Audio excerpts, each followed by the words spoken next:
This demonstration will show how to draw a catchment boundary using Google Earth.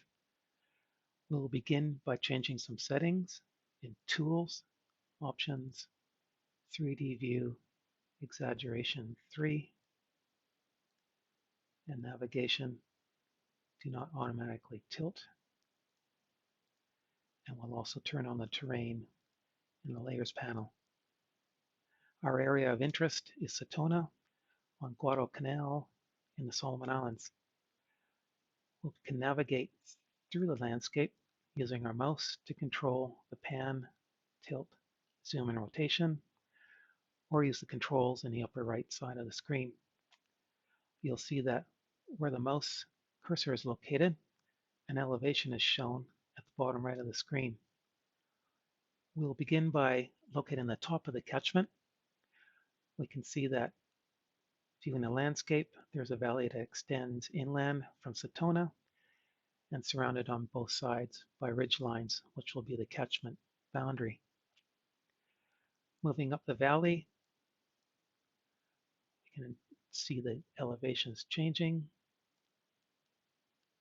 We move inland, checking the elevations as we go.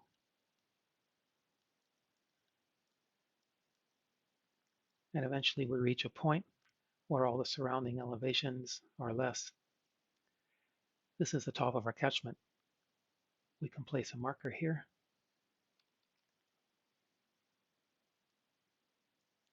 And save that. We can now begin drawing our catchment boundary. We'll open up a polygon, adjust the style and the color of the lines, and we'll make the area outlined only. We'll leave this box open and begin drawing a polygon. With the left mouse click, the first point is entered, and subsequent points are entered with additional mouse clicks, following the ridgeline down towards the ocean.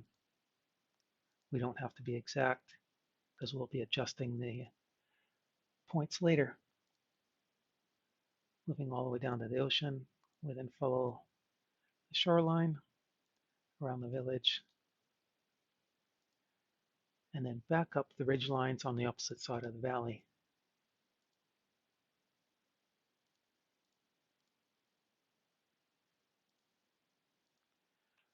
If we click OK, our new polygon will be saved. We can now go about adjusting the points. We can reopen the polygon by right-clicking, Properties, and original points are shown. We can adjust points by selecting one and dragging it to a higher location along the ridge. Or we can also add additional points by selecting a point and then adding additional point further down and adjusting that one. We can correct the polygon in this manner all the way around its perimeter until we're happy with it. Clicking OK saves it again. The final version after all the adjustments is shown here. And we can see that the perimeter of the catchment follows the ridge lines around the valley. To see the details of the polygon, we can open up the properties again, and under measurements, we see that the area is 70.9 hectares.